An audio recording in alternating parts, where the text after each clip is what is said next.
da EJA Ciclo 1, tudo bem com vocês? Bom, eu espero que estejam todos bem. E a gente sabe que a gente está em meio a uma pandemia e por isso eu vou começar o programa de hoje perguntando para vocês. Vocês estão se cuidando? Estão usando máscara, lavando as mãos, usando álcool gel, mantendo o distanciamento e saindo somente em caso de necessidade? Por favor, pessoal, vamos ficar atentos e nos cuidar, não é verdade? Bom, a gente vai seguindo nossa programação e hoje, continuando a falar sobre a água, a gente vai falar sobre chuva, que é bem importante, não é verdade? Ainda mais nesse mês de março, que chove tanto. Tem até música com esse tema, né? A música diz algo assim: são as águas de março fechando o verão, é promessa de vida no meu coração. Bonito, né? Bom, água é sem dúvida sinônimo de vida. Então, vamos falar de chuva, tá? No programa anterior, a gente falou um pouquinho sobre ela. E hoje a gente vai se aprofundar mais, né, no assunto. Então, primeiro, a gente vai falar sobre quando não chove. Ou quando chove de maneira insuficiente nessa época do ano. Que aí a gente pode ter problemas no restante de todo o ano. Pois é. A gente pode enfrentar situações como, por exemplo, com a falta de chuva, né? Como o rodízio, né, no nosso abastecimento. O que é tão difícil, né? Ficar sem água por dias. Daí quando a água chega, ela fica fraca na nossa casa porque todos estão usando e tentando encher suas caixas d'água ao mesmo tempo, né? Uma outra situação é a falta de irrigação dos plantios agrícolas. O que ocasiona isso? O aumento do preço dos alimentos, né, para a população, porque ela compromete a agricultura e, claro, também tem o aumento da carne por falta de pastagem e até a ração fica mais cara para os animais. E ainda, uma outra situação, nos períodos de seca, aumentam os casos de queimadas e, consequentemente, a poluição do solo e dos cursos d'água.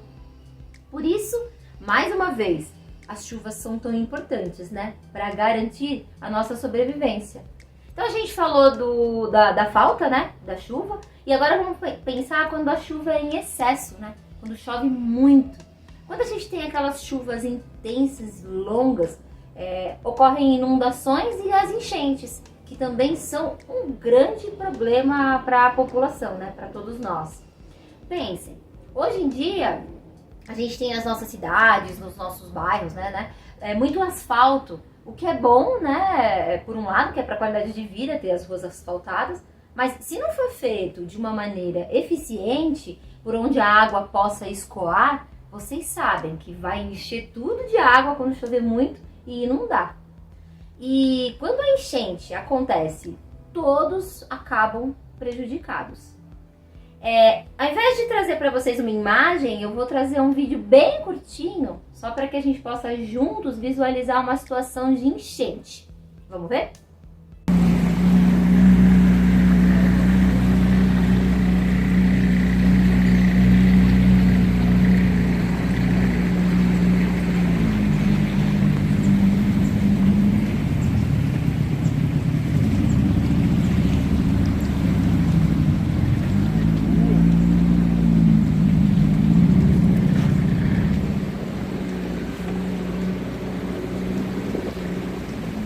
Que exemplo forte esse, né? Essas são daquelas enchentes onde a gente não sabe dizer onde começa o rio e onde termina a rua, não é verdade? Bom, então a gente vai agora entender como que acontece uma enchente.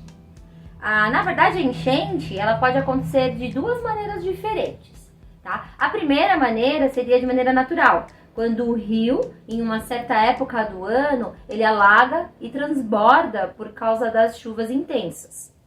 E uma outra maneira é a maneira provocada pelo próprio ser humano, quando, por exemplo, ele interfere no curso da água, ocupa irregularmente o solo, ou joga lixo nos bueiros, né? Joga lixo e entope os bueiros, daí realmente não tem como segurar uma enchente em um dia de chuva muito forte, né? Como que ficam as pessoas que vivem em regiões que alagam? Como que elas ficam? Essas pessoas ficam arriscadas a perder tudo o que elas construíram com tanto sacrifício. E mais sério ainda, elas se arriscam a perder a própria vida. Então vamos lá, em primeiro lugar, o que é necessário? É necessário que as pessoas compreendam que não dá para construir casa em qualquer lugar. Em encostas, locais que todo mundo sabe que alaga, porque depois não adianta dizer que não sabia, né? A gente sabe que muitas e muitos não tem, muitas vezes não tem essa escolha, né? Mas achar que não vai ser vítima de uma enchente e que isso não vai acontecer com a gente, na verdade é um grande erro. Porque daí vem aquele temporal e isso acontece mesmo, né? Infelizmente. E então, para tentar evitar as enchentes, existem algumas coisas que a gente precisa fazer, né? A gente precisa principalmente mobilizar as pessoas da nossa comunidade, né, do nosso entorno, no cuidado com o lixo. Sabe aqueles objetos velhos, como por exemplo, sei lá, um sofá velho que alguém não quer mais? Então, nesses casos não dá para simplesmente jogar por aí. Isso tudo, num dia de chuva forte, só vai provocar entupimento e aí ocasiona as inundações, né? Vocês já viram alguém fazer isso? Esse exemplo que eu dei? Então, como vocês estão aprendendo aqui comigo agora e a gente está trocando o que não pode, o que não deve ser feito, o que não é correto, o que não é seguro fazer. Precisa também compartilhar essas informações que a gente está trocando aqui com amigos, amigas, familiares, vizinhos e vizinhas. Essa tarefa de cuidado com o lixo é de todos, né? Todos nós, a responsabilidade de todos. Afinal, o lixo não nasce assim do nada. O sofá que alguém não quer mais, as garrafas PETs, elas não saem andando e vão parar em locais impróprios, não é verdade? São as pessoas que descartam esses lixos, né, esses objetos, irregularmente.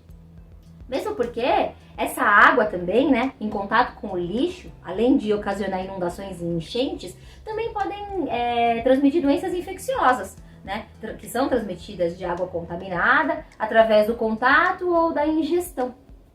Doenças como a hepatite A, a hepatite E, também diarreias, febre tifoide, cólera e leptospirose. Vamos acompanhar mais um videozinho aí pra gente ilustrar tudo isso aí que a gente tá falando? Vamos acompanhar?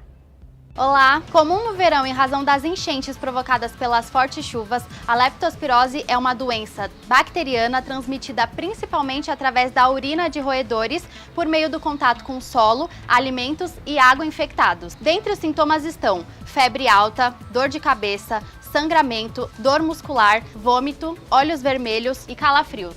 Ao identificar esse quadro, a pessoa deve procurar uma unidade de emergência, como as UPAs e os PAs. Se não tratada, a doença pode provocar danos renais e hepáticos e até mesmo levar à morte. E aqui vão algumas dicas. Evite pisar nas poças d'água e tente não se expor à lama e à sujeira nos temporais. Não entre em lagos ou represas que tiverem lixos nas proximidades. Ao ter contato com água suja, higienize os objetos com a mistura de água sanitária e água limpa, descarte os alimentos e medicações que tiveram contato com a água suja e lave bem os alimentos antes de consumi-los. O Guarulhos Informa fica por aqui. Um beijo e sucesso! Vocês viram como pode ser perigoso? Por isso, vamos ficar atentos, vamos ficar atentas. Em caso de acontecer com vocês, ou familiares, conhecidas, vocês devem procurar uma unidade básica de saúde mais próxima de vocês. Combinado? Agora eu vou trazer para nossa conversa alguém que viveu algumas situações de enchente na pele e escreveu sobre isso. E escreveu também tudo mais que as pessoas que vivem em comunidades podem sofrer, tá? Eu vou apresentar para vocês, para quem ainda não ouviu falar, a escritora Carolina Maria de Jesus. Alguém aí já ouviu falar nessa escritora, Carolina Maria de Jesus? Talvez vocês possam ter ouvido na escola, né? Professores já tenham apresentado essa escritora para vocês. Mas eu vou contar aqui um pouquinho da vida dela, da história dela, porque mesmo que vocês já tenham ouvido falar, vale a pena ouvir um pouquinho mais. Combinado? Então, vamos lá. Vou falar um pouquinho da vida dela, tá? A Carolina Maria de Jesus foi uma grande escritora, negra, pobre, mãe solteira com 3 filhos, catadora de papéis, favelada e que estudou até o segundo ano do ensino fundamental. Nasceu em 14 de março de 1914 na cidade de Sacramento, em Minas Gerais, em uma comunidade rural, e os seus pais eram analfabetos. Após o falecimento de sua mãe, ela se muda para São Paulo. Chegando em São Paulo, começa a trabalhar na casa do médico Dr. Euriclides de Jesus Zerbini, onde passava suas folgas na biblioteca da casa. Mas fica grávida e não pode mais trabalhar na casa. Então, se abriga na favela do Canindé, na zona norte de São Paulo, e passa a viver de pegar papel na rua, separando os melhores papéis para sua escrita diária. Ela era apaixonada pela leitura e escrevia sobre o seu dia a dia na favela, sonhando em ser escritora. Ela começa então a levar os seus poemas para o jornal Folha da Manhã, e estes começam a ser publicados e ela acaba apelidada de a poetisa negra, sendo cada vez mais admirada pelos leitores. Tempos depois, o jornalista Audálio Dantas, que realizava uma reportagem sobre a favela do Canindé, conhece Carolina e, encantado por sua escrita, começa a publicar parte do material. E depois publica o primeiro livro de Carolina, chamado Quarto de Despejo, Diário de uma Favelada. Esse livro vendeu muito, tornando-se um sucesso de vendas. Eu vou ler um trechinho do livro para vocês, tá? Desse diário, na verdade, que fala exatamente nesse trechinho que eu vou ler sobre uma enchente na favela, tá bom? O trechinho diz assim: uma tarde de terça-feira, a sogra de Dona Ida estava sentada e disse: podia dar uma enchente e arrasar a favela e matar esses pobres cacetes. Tem hora que eu revolto contra Deus por ter posto gente pobre no mundo, que só serve para amolar os outros.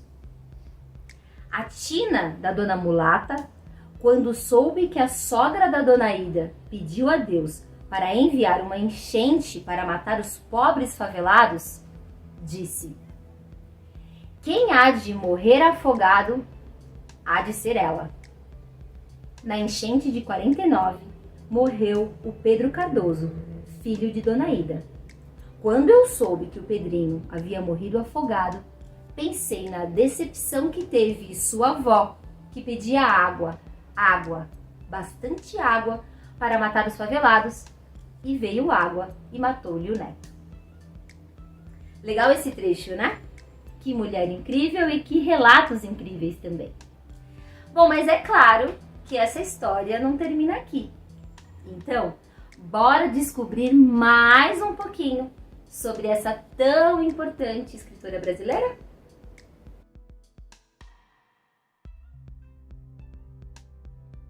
E aí, vamos para a proposta de atividade de hoje? Bom, na atividade de hoje, então, eu vou propor que vocês pesquisem mais sobre a escritora Maria Carolina de Jesus. Como é que foi a sua vida além desse trecho que eu contei para vocês? Vamos pesquisar, vamos saber quais outros livros ela publicou. Converse com os seus professores, com as suas professoras, registre um fato e o porquê desse fato lhe chamar mais atenção sobre a pesquisa que vocês fizeram da vida da Maria Carolina de Jesus. E não se esqueçam de compartilhar com a gente nas redes sociais usando a hashtag Saberes em Casa. A gente quer muito saber o que vocês andam pesquisando, o que vocês andam aprendendo com os nossos encontros aqui no Saberes em Casa. Combinado? Bom, e por hoje a gente fica por aqui. Obrigada pelo programa de hoje. Na semana que vem a gente se encontra de novo e não se esqueçam, cuidem-se. Tchau, tchau!